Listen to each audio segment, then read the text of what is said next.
Baxtiyor Ixtiyorov 1940 yil 28 martida Buxoroda tug'ilgan.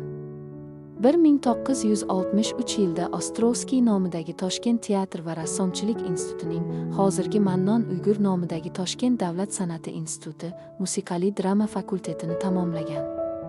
1956 yildan Buxoro musiqali teatrida ishlagan. 1959-1976 yillarda Muqimiy nomidagi musiqali teatrida aktyor va rejissyorlik qilgan.